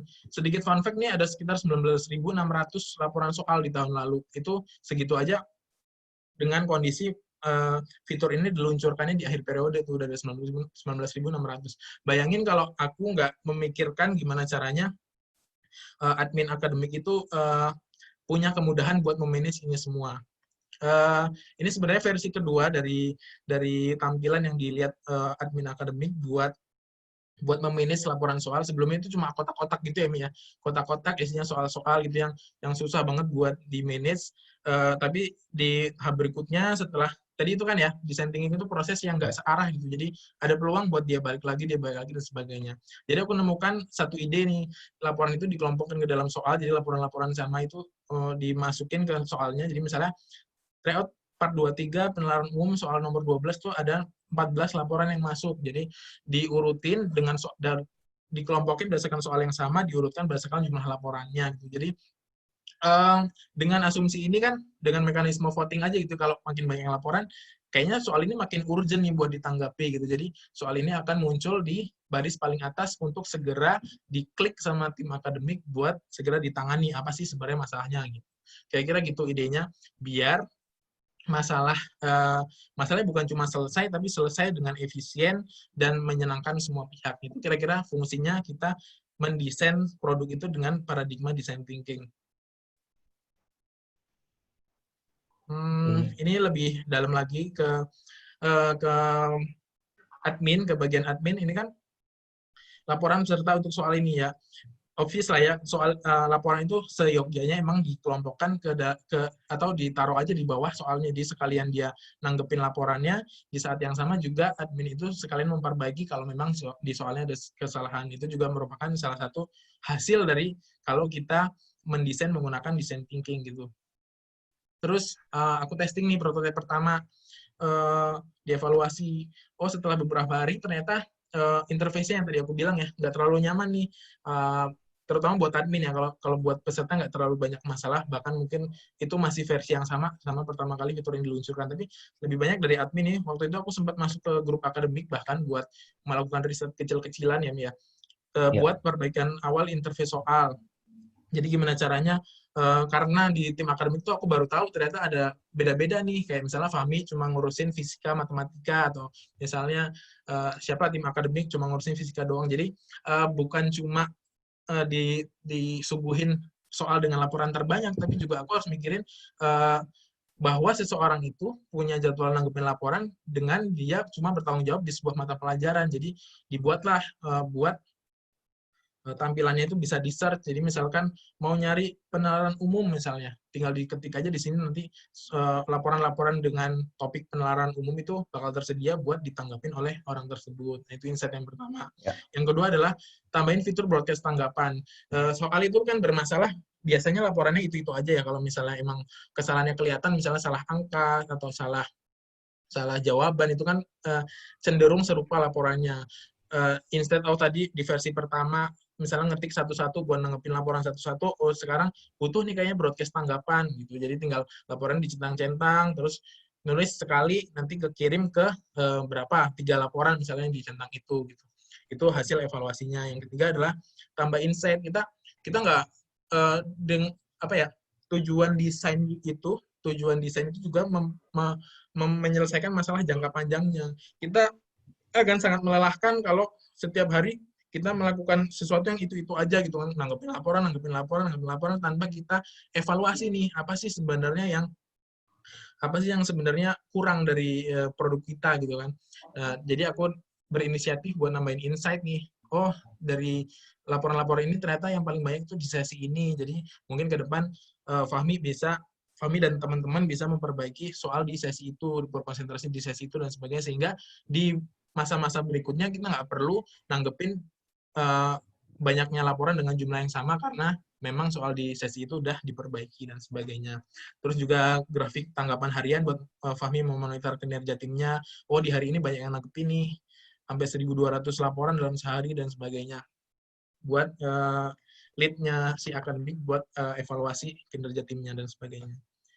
Itu, jadi baik lagi ke konsepnya design thinking, sebuah proses yang nggak linear. Jadi tadi aku demonstrasikan juga ada proses yang berulang di situ. Ada yang dari testing, balik lagi ke ideation atau ideate ini, baru bikin prototipe yang baru, kita terapin lagi, kita tes lagi, sehingga sampai fitur yang versi sekarang. Tapi balik lagi ke mindset awal tadi ya, bahwa produk ini juga mungkin belum selesai juga, mungkin belum sempurna juga. Software di HP kita pun update terus kan, setiap tahun paling enggak gitu kan. Aplikasinya itu juga, aplikasi-aplikasi yang di HP kita juga update terus setiap minggu bahkan atau setiap hari. Itu menunjukkan bahwa memang produk di era sekarang itu nggak akan pernah selesai sampai pengguna terakhirnya itu meninggal, kira-kira gitu. Idiomnya lah kira-kira gitu. Kenapa sih kita harus seserius itu ngurusin produk, seserius itu kita semua di perusahaan itu harus berperan dalam pengembangan produk, seenggaknya ngasih insight gitu ya. Karena kata Jeff Bezos tadi, kalau teman-teman ingat di slide kedua, orang terkaya di dunia itu, if you build a great product or service, kalau kita ini mengembangkan produk yang bagus, orang-orang itu bakal ngomongin, kita udah bersyukur lah ya, pengguna-pengguna kita itu siswa-siswa yang cerewet gitu, nge-storyin dan sebagainya. Tapi semua itu dimulai dari sesuatu yang berharga buat diomongin gitu kan. Terus Steve Jobs juga ngomong hal yang sama, semua dimulai dari great product. Terus Kevin Systrom juga ngomong hal yang sama, bahwa great product itu akan menjual dirinya sendiri tanpa kita marketing macam-macam lah. Produk itu akan berbicara buat pengguna sendiri. Ini rangkumannya, kira-kira kita udah belajar apa aja, mungkin karena waktunya udah mepet, bisa dipelajari ulang, termasuk tadi sharing-sharing session sebelumnya, kalau nggak salah nanti dalam waktu dekat akan dibagi ke teman-teman semua. Kira-kira itu sih yang bisa aku sampaikan. Pesan terakhir ya, let's develop greater products together. Makasih, semoga bermanfaat. Kalau mau kenalan lebih jauh, boleh follow Instagram. Thank you. Oke. Terima kasih Mas Iqbal sudah menyampaikan materi yang luar biasa. Banyak juga ya slide-nya. Tapi nggak tahu teman-teman ngantuk apa enggak, semoga enggak ya, karena materinya keren sih. Jadi teman-teman tahu tuh gimana caranya berpikir biar nanti bisa memecahkan masalah kayak gitu. Apalagi teman-teman dari desain ya kan. Jadi gimana desain yang bagus bisa mudah dipahami sama peserta dan lain-lain, gimana caranya peserta itu nggak tanya terus ke markom dan lain-lain gitu ya. Itu gimana caranya nanti bisa dibuat tuh kayak design thinking-nya gitu. Dan banyak sih tadi kalau disimpulkan sebenarnya banyak banget. Kita bisa memulai apapun dari hal-hal kecil, jangan sampai kita merasa oh kayaknya nggak mungkin deh bisa bikin ini, nggak mungkin deh bisa bikin itu gitu kan. Tapi coba dulu apa yang kita punya, apa yang kita bisa, kita mulai dari situ gitu. Waktunya lumayan mepet, jadi mungkin berapa ya? Sampai 11.15, tapi ini udah 11.08. Jadi mungkin 2 pertanyaan aja dari teman-teman, silakan bisa lewat chat maupun bisa langsung ngobrol sama Mas Iqbal, tapi nanti mungkin Mas Iqbal bisa jawabnya dengan singkat juga ya, karena sorry ya kalau kepanjangan. Nggak apa-apa, slow. Ya dipersilahkan yang mau tanya. Cek.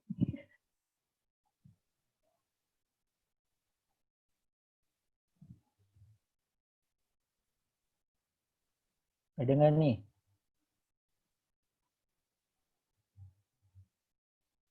Nggak ada beneran.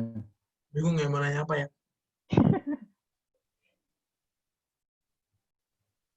Yang belum pernah nanya kayaknya, ya yang belum pernah nih. Rian kayaknya belum pernah tanya deh. Kebetulan ini kan berhubungan juga kan sama kerjaan Rian gimana, terus nanti Nah, itu nanti ada Giska juga. Mau Giska dulu apa mau Rian nih? Jadi yang ditunjuk Marian. Tapi Giska udah masuk juga sih ini, Bal. Nah, ini ada pertanyaan dari Giska. Bal mau nanya terkait masuk kampus Ambassador untuk tahun ajaran ini, apakah ingin dikembangkan kembali gitu? Gimana tuh? Oh ya, thank you Giska buat pertanyaannya. Jadi buat yang belum ada gambaran masuk kampus Ambassador itu, kalau kita ini salah satu produk juga, bisa kita bilang produk itu produk juga. Kalau kita jadi peserta di sebuah event, kita bisa ngasih semacam kode referral gitu buat teman-teman kita. Kalau teman kita pakai kode referral itu, teman kita dapat diskon, kita juga dapat komisi, kira-kira gitulah. Kayak kode referral di aplikasi yang lain. Terkait mau dikembangin atau enggak, ini balik lagi ke keputusan eksekutif kali ya, apakah di webinar mungkin kita mungkinkan sekarang buat ditaruh itu, tapi masalah dipakai atau enggak sih, ya terserah, balik lagi ke keputusan marketing dan keputusan eksekutifnya ke arah mana. Tapi kalau aku lihat sejauh ini sih, masih lancar-lancar aja penjualannya. Gitu, jadi tujuannya masuk kampus Ambassador ini buat meningkatkan penjualan lah, jadi sistem rekomendasi gitu, jadi teman yang ngajakin, teman yang dapat komisi, teman yang dapat diskon, dan sebagainya. Tapi fitur itu masih tersedia dan bisa digunain, kalau mau digunain hari ini pun insya Allah siap. Keputusan baik lagi ke ID atau eksekutifnya. Gitu kira-kira. Semoga menjawab ya Giska. Ada lagi yang mau tanya? Gue aja lah. Nah tuh, siapa tuh? Oke, kata Giska. Oke, halo. jawabannya. Yuk, silakan Aku Bude. ngomong aja lah ya, nanti susah. Ya, ngomong aja. Oke. Oke, salam kenal semuanya. Aku Desi dari Markom. Ya.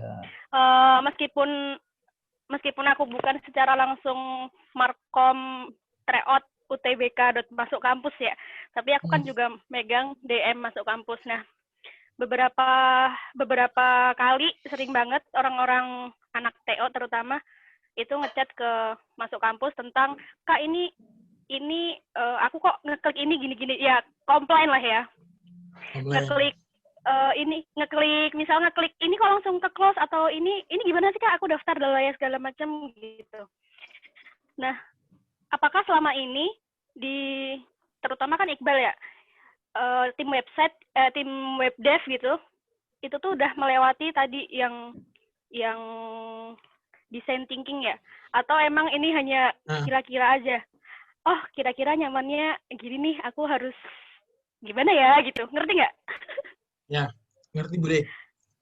Baik lagi kalau teman-teman ngamatin keseluruhan slide itu ya, di awal itu kan memulai langkah pertama gitu kan. Kadang ya di awal memang nggak sebagus itu, nggak semenyenangkan itu pengalamannya buat pengguna kita di awal-awal periode. Kita mulai di Maret 2019, aku ingat banget tuh.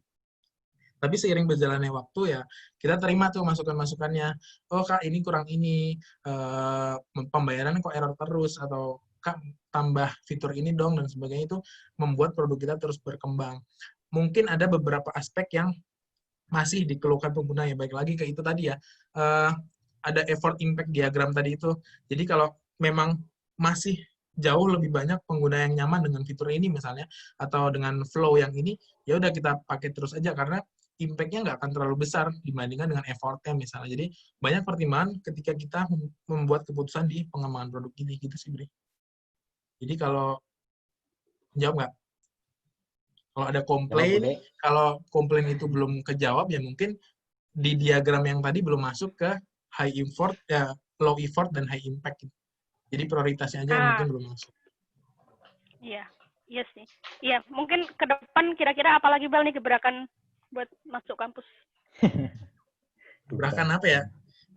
Kita di tim produk terbuka buat semua kemungkinan sih, tapi kita di tahun ini yang wajib tentu mengembangkan brand-brand baru yang mau akan muncul nih, Oksigen, terus UTBK Plus, dan sebagainya. Kita fokus di situ dulu. Kalau nanti ada waktu mungkin ke depan ya kita nambahin fitur-fiturnya lagi, apa sih yang disukain pengguna. Terus mungkin di kedepannya lagi kalau kita udah siap, kita bisa bangun ini sebagai sebuah aplikasi gitu misalnya, dengan fitur-fitur yang lebih banyak lagi.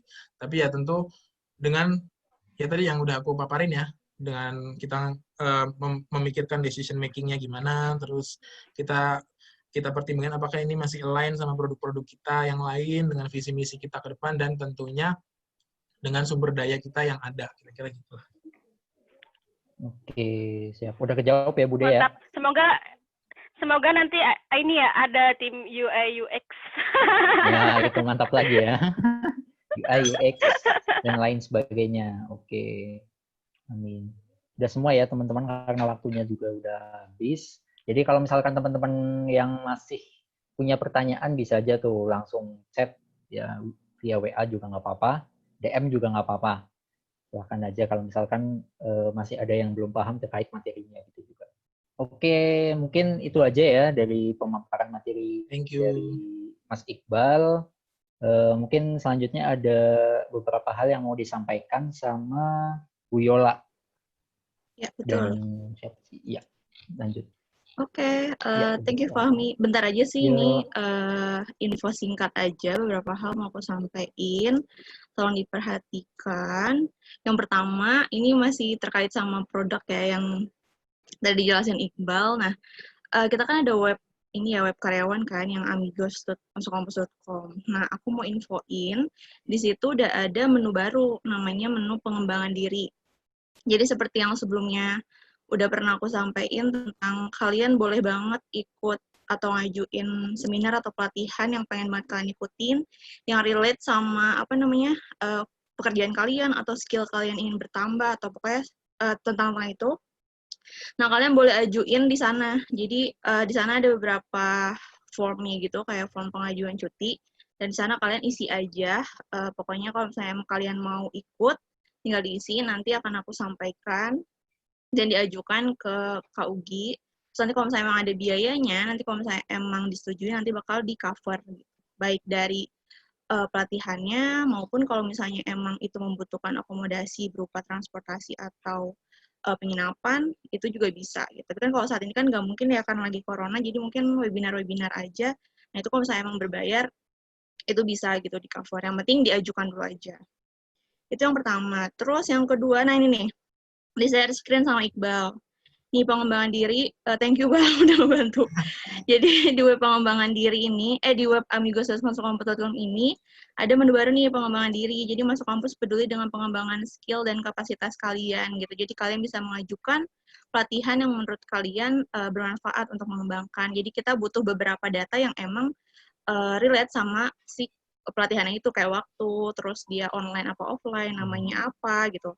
Terus nama kegiatannya apa gitu, terus deskripsi singkatnya tuh kayak isi materi itu kayak apa gitu, terus output yang bakal kalian dapetin apa, terus nah tadi di bawah, nah tempatnya di mana, kalau ada posternya boleh diupload situ, terus linknya, web informasinya biar kita bisa akses langsung ke sana atau melihat informasi lebih lanjutnya gimana. Terus nanti biayanya nih, kalau misalnya emang di pelatihan itu ada biaya, kalian isi aja langsung gitu pengajuannya berapa. Terus kalau biaya akomodasi ini opsional. Kalau misalnya emang butuh kalau di luar kota gitu misalnya. Ini kalau misalnya mungkin nanti kalau udah ke depannya udah WFO atau lainnya.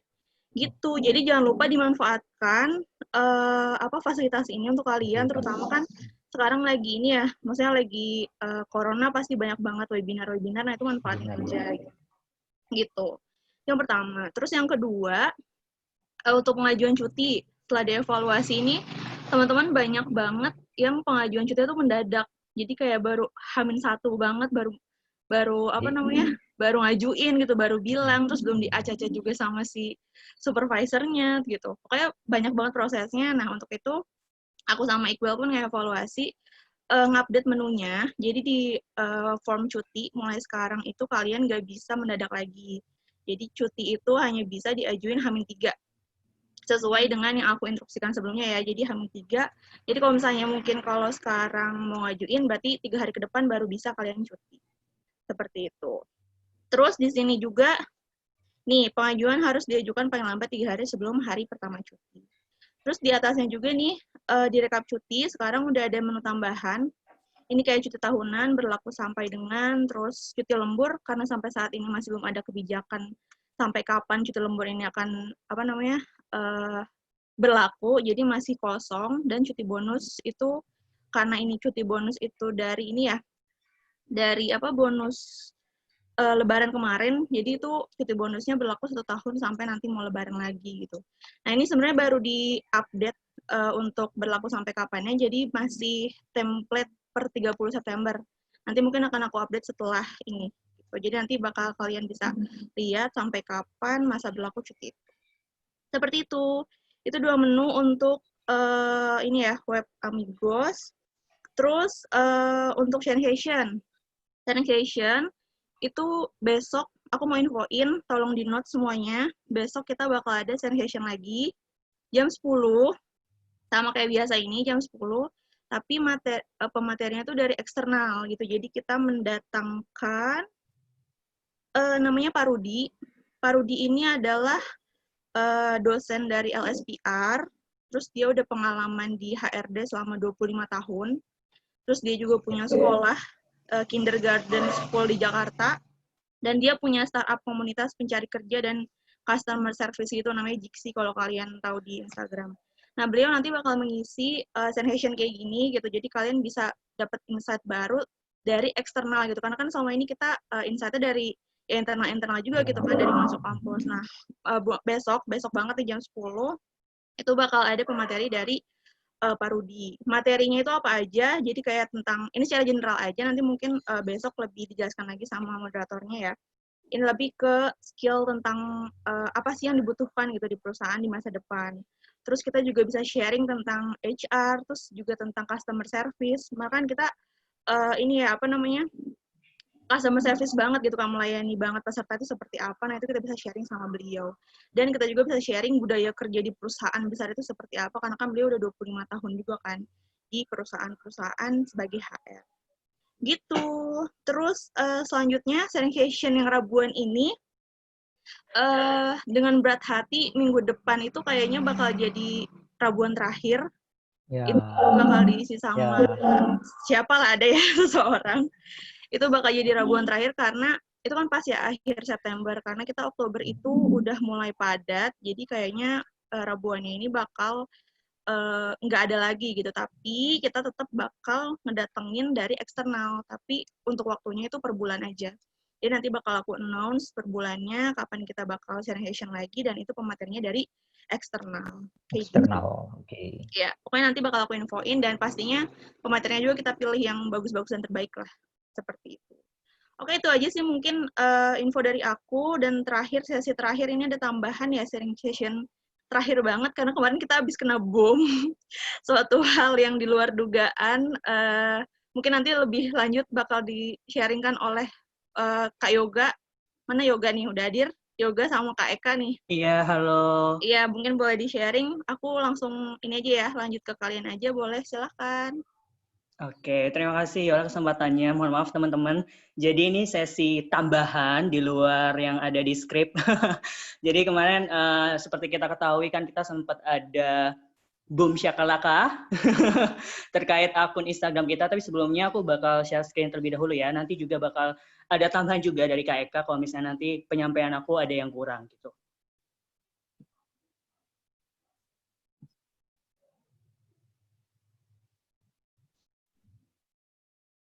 Oke, tampilannya udah klik. Udah OTW. Oke.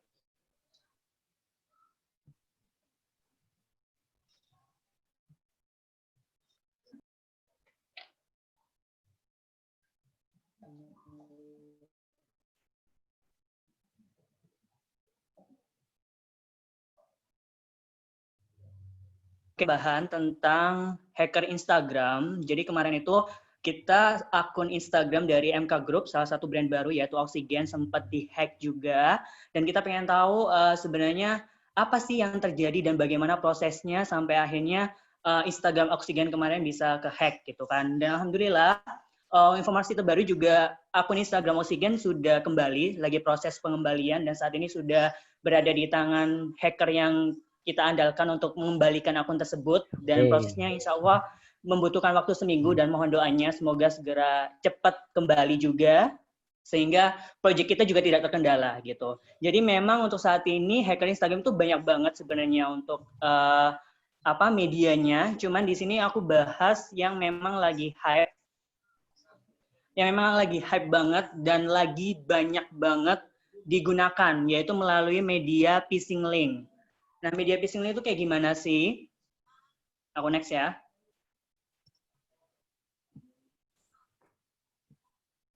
Oke.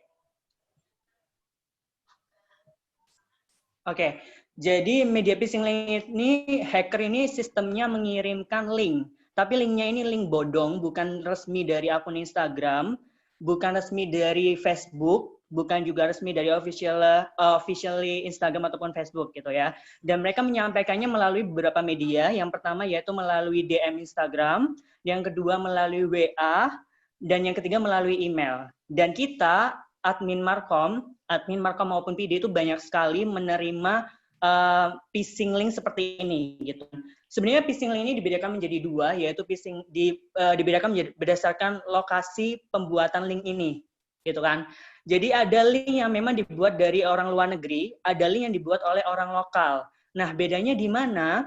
Bedanya adalah ketika yang buat adalah orang luar negeri, biasanya sekali kita klik link yang ada di bawah ini, yang warna biru, yang ini, itu biasanya langsung bisa ke-hack. Jadi Instagram kalian bakal langsung hilang gitu aja, gitu kan. Dan mungkin bisa diubah username-nya, password-nya, emailnya, dan lain sebagainya. Tapi kalau misalnya phishing link ini dikirim oleh orang lokal, ketika kita nge-link atau ketika kita ngeklik link tersebut, biasanya akan muncul gambar yang di sebelah kanan, yaitu kita diminta untuk masuk ke Instagram kita dengan menginput username dan juga password.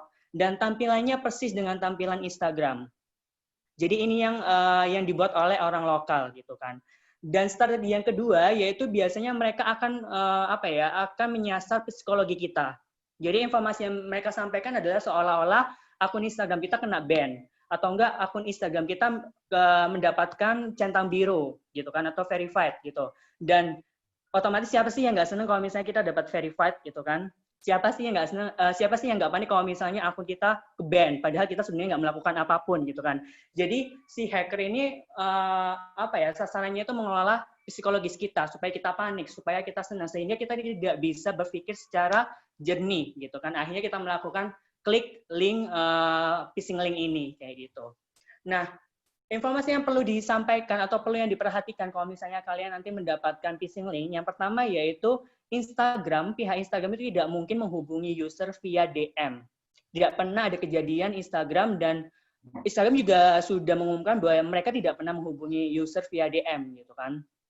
Dan yang kedua, Instagram tidak mungkin menghubungi user via WhatsApp, kecuali untuk keperluan reset password. Dan ini juga atas permintaan dari user sendiri sebelumnya. Dan jika itu terjadi, maka informasi pengirim resmi itu pun dari pihak Instagram atau Facebook dan terdapat centang biru. Dan mereka tidak mencantumkan nomor gitu kan. Kalau sebelumnya kita lihat yang di tengah, gambar di tengah, ini ada nomor dari ini kalau nggak salah dia dari Turki kalau nggak salah. Jadi ada nomornya. Tapi kalau misalnya dari resmi dari pihak Instagram itu nggak ada nomor sama sekali. Jadi langsung officially namanya Instagram dan ada centang birunya juga gitu kalau misalnya ada informasi dari WhatsApp. Terus yang ketiga yaitu pihak Instagram hanya mengirimkan email melalui instagram.com atau supportfacebook.com. Jadi kalau misalnya kalian mendapatkan email yang mengatasnamakan Instagram tapi di belakangnya ada memakai gmail.com, yahoo.com, itu udah dipastikan adalah penipuan ataupun phishing link ataupun usaha untuk menghack akun kalian gitu. Terus yang keempat nih, kalian juga perlu perhatikan karena kan phishing link ini otomatis mereka bakal share link ya. Jadi link resmi Instagram hanya dari www.instagram.com, tidak ada yang lain. Jadi kalau misalkan kalian mendapatkan link yang lain, itu patut dicurigai di luar dari www.instagram.com gitu. Lalu untuk keamanan akun. Jadi keamanan akun supaya kalian nggak ke-hack, cuman ini nggak menjamin, tapi kita berusaha agar meminimalisir kejadian ke-hack. Dan kalaupun misalnya nanti kejadian ke-hack, kalian mudah untuk melaporkannya. Karena ada beberapa laporan yang dibutuhkan dan informasinya pun ada beberapa yang harus disampaikan juga gitu kan. Yang pertama yaitu ketika kalian membuat akun Instagram, jangan lupa untuk melakukan verifikasi email. Jadi verifikasi email ini sangat penting sekali, kayak ibaratnya kalau misalnya kita pasti punya KTP kan, atau enggak kita mungkin punya KK gitu. Jadi sama halnya, Instagram juga perlu untuk verifikasi email. Dan lebih baik email yang kalian gunakan untuk satu akun Instagram adalah satu email. Karena memang ada beberapa email yang bisa digunakan untuk membuat akun, lebih dari satu akun gitu kan. Tapi usahakan untuk verifikasi email atau email yang digunakan yaitu satu akun Instagram, hanya satu email. Lalu yang kedua, yaitu lakukan verifikasi nomor HP aktif. Ini yang juga sangat penting sekali. Jadi usahakan ketika kalian memasukkan nomor HP kalian, usahakan aktif. Kan biasanya ada tuh ya, karena kita kan jarang mungkin yang ngisi pulsa ataupun jarang ngisi paket data karena ada wifi, akhirnya kita lupa kalau misalnya nomor HP yang kita input di Instagram itu sudah tidak aktif. Jadi pastikan lakukan verifikasi nomor HP aktif kalian. Jadi kalau misalnya ada informasi yang dibutuhkan terkait mungkin ada pemberitahuan usaha login, itu bakal kesampaian ke nomor HP aktif kalian gitu. Dan yang ketiga, ini adalah langkah yang saat ini sudah kita tempuh di semua MK Group gitu kan. Sebagai media untuk keamanan akun, kita melakukan autentifikasi 2 langkah. Ini bisa disetting di bagian Instagram, di setting ya, itu adalah security. Kalian klik nanti lakukan autentifikasi 2 langkah. Nah di sini yaitu sistemnya, jadi ketika ada seseorang misalnya yang belum autentifikasi 2 langkah, mereka mau login atau kita mau login, itu bakal cukup memasukkan password saja, itu bisa login gitu kan. Tapi ketika kalian mengaktifkan autentifikasi 2 langkah di sini, maka ketika kalian berusaha login akan diminta kode login gitu. Ada nomor kodenya, dan nomor kode ini akan dikirim melalui nomor HP aktif yang tercantum dan terverified di akun Instagram tersebut. Dan ini salah satu pengamanan, jadi kalau misalnya ada hacker yang berusaha untuk masuk, itu nggak langsung bisa masuk gitu, karena memang diminta untuk kodenya, dan kodenya hanya kita yang tahu, karena terkirim melalui nomor HP aktif tersebut gitu. Dan aku mau undang Ibu Eka. Halo Ibu Eka. Sorry, belum mute. Oke. Ya, Ibu Eka di sini bisa cerita nggak tentang pengalaman ketika berperang dengan hacker? Silakan. Oke, mungkin aku sedikit menambahkan dari yang udah disampaikan ke Yoga. Jadi memang phishing link, mungkin kalian bisa searching lah, phishing link itu apa sih? Mungkin yang belum tahu adalah phishing link itu adalah sebuah link yang digunakan para hacker jahat atau black hat sebutannya untuk cybercrime. Jadi cyberkriminal. Jadi tujuan mereka adalah yang pertama untuk memeras kita. Jadi ketika akunnya udah sama si black hat tadi, itu dia minta tebusan ke kita. You kalau mau balik akun lu harus bayar sekian juta. Atau nih yang kedua, mereka tuh sekelompokan hacker jahat yang hanya istilahnya itu menyebarkan link itu untuk tujuannya itu adalah ini sih, kayak sebutannya adalah, aku lupa sih sebutannya apa, tapi intinya adalah mereka itu uji coba, testing. Jadi testing kehebatan mereka. Nah, itu adalah 2 tujuan mereka. Terus bentuknya tadi udah Yoga sampaikan juga. Jadi ada yang di email, ada yang di WA, terus ada juga yang di DM. Nah, dalam teksnya juga itu bermacam-macam. Ada yang berbentuk, yang ada 2 ya. Jadi utamanya adalah yang pertama bentuk ketakutan, sama yang kedua adalah bentuk kebahagiaan. Kebahagiaannya itu contohnya adalah verified, centang biru. Nah, kalau ketakutannya ada yang berbentuk dia copyright, terus akun kita itu melanggar guideline community-nya. Terus yang ketiga adalah dia berbentuk endorse. Nah, jadi akun-akun yang artis biasanya itu dikirimi bentuknya endorse produk gitu. Dan itu kejadian juga di beberapa artis. Lalu untuk tipenya, tadi juga udah sempat dibahas, tipenya itu ada 2 karena dari asalnya itu kita bisa istilahnya buat tipologinya. Jadi yang pertama adalah hacker lokal. Jadi hacker lokal itu mungkin belum secanggih untuk hacker luar negeri karena mereka masih meminta untuk passwordnya. Jadi ketika kita klik, walaupun kita cuman klik doang, itu nggak akan bisa ke hack. Kalau misalnya itu hacker lokal dan biasanya bahasa Indonesia. Nah, lalu yang kedua itu yang luar negeri itu biasanya langsung klik, itu langsung kita ke-hack, walaupun kita nggak ngisi apapun di situ. Dan itu yang kejadian di Oksigen dan beberapa akun yang waktu yang bersamaan juga terjadi. Waktu itu kita kena hack-nya kan hari Rabu. Berarti ini udah seminggu ya, hari Rabu. Dan ternyata selain akun kita, ada namanya tryout meja kita, itu juga kena di hari yang sama. Jadi mereka menyasarnya itu ketika udah kena satu, akun yang serupa itu bisa jadi kena, karena yang dikirimin link-link tersebut adalah akun yang serupa dengan yang udah kena tadi. Oke, lalu siapa yang bisa kena hack kayak gini? Biasanya adalah orang-orang atau follower yang udah 10K. Jadi platform yang udah 10K. Karena memang tujuan utamanya mereka biasanya untuk memeras gitu. Jarang terjadi di luar 10K untuk yang kena hack. Lalu yang kedua adalah mengenai autentifikasi, dan itu emang benar sih. Jadi kita harus verifikasi 2 langkah dan juga harus melakukan upgrade skala berkala untuk password kita. Nah, walaupun demikian, memang ada juga nih hacker-hacker yang lebih canggih. Walaupun kita udah verifikasi HP ataupun kita autentifikasi 2 langkah, bisa jadi itu kita kena juga gitu. Nah, contohnya adalah kemarin Mbak Im Wong itu sempat juga kena, walaupun dia udah verified, itu dia bisa kena juga, dan itu waktu itu dia kasusnya endorse. Jadi ada email masuk untuk menawarkan endorse, mungkin timnya ada yang ngeklik, akhirnya kena. Oke. Nah, cara menanggulanginya ini 3 tadi untuk preventif, jadi sebelum itu terjadi. Nah, apabila udah terjadi nih, kalian udah terlanjur klik, apa yang kalian lakukan? Yang kalian lakukan adalah jangan melawan mereka. Ketika kita melawan mereka, itu mereka malah lebih agresif. Jadi kemarin tuh sempat kita beradu sama hackernya 2 jam. Jadi mereka kan belum punya akses email kita kan. Jadi ya kita benar-benar berantem lah sama mereka, rebut-rebutan. Kita dapat, terus di-hack back, kita dapat lagi, di-hack back lagi, berkali-kali sampai 2 jam. Dan itu malah merepotkan kita untuk mengambil alih kembali. Karena sudah terlalu banyak tindakan.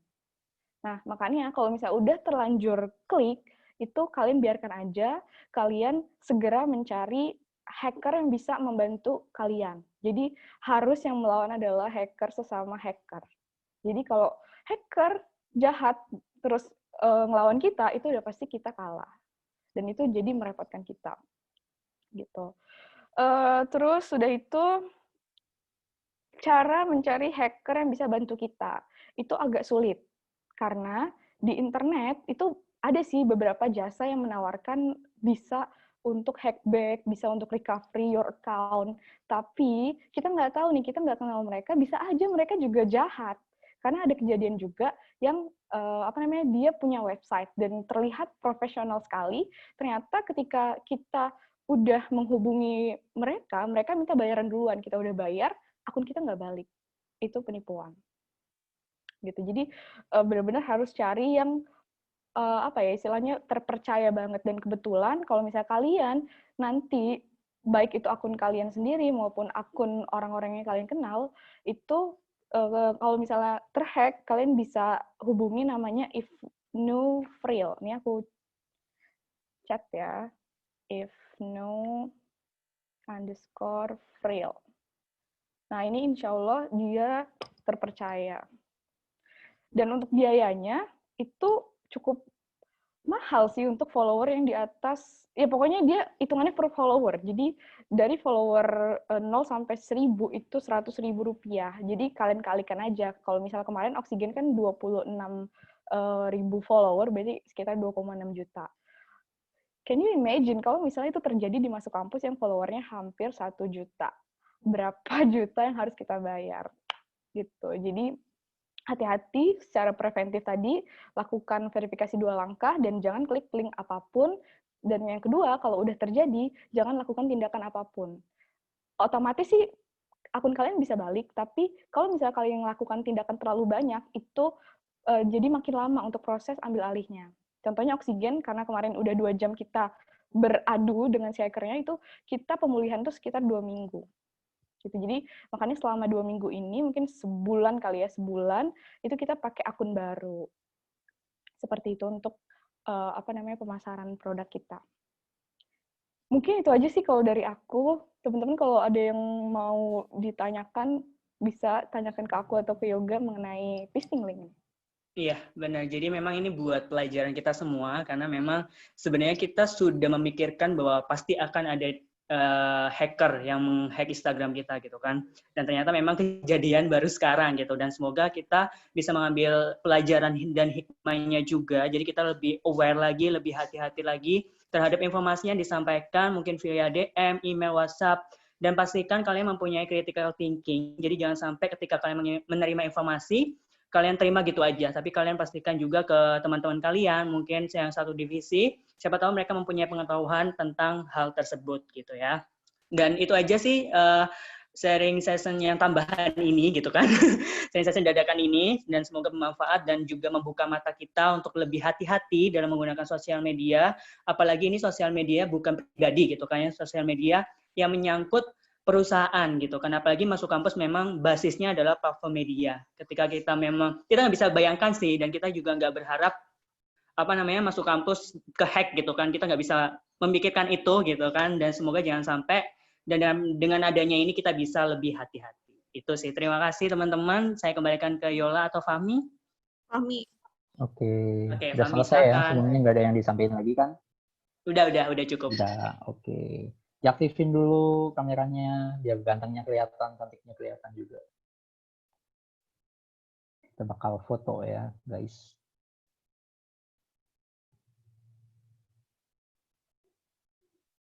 Ini yang slide pertama dulu nih, nggak tahu kan? Slide berapa? Apa? Kenapa, Sir? Oh, berdua. Ya, itu sama si Nisa. Udah ya, siap ya. 1, 2, 3. Wait.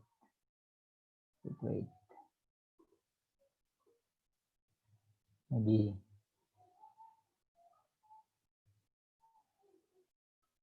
Nah. Yuk, 1, 2, 3. Oke, guys. Cukup 2 aja kali ya. Slide 1, slide 2. Udah. Arda udah gaya lagi tuh, Arda. Ya udah lagi deh ya. Lihat aja lagi Kak Yola. Tuh. 1, 2, 3.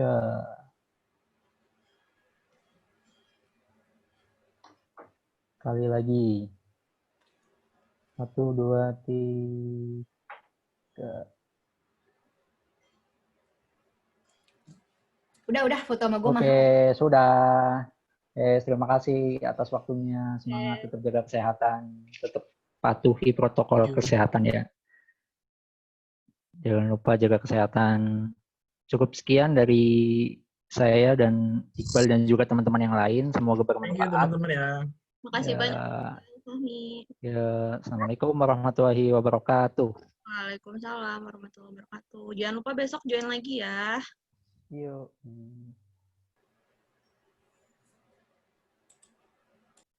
Ini aku end langsung aja ya. Semangat, Cara. Nisa.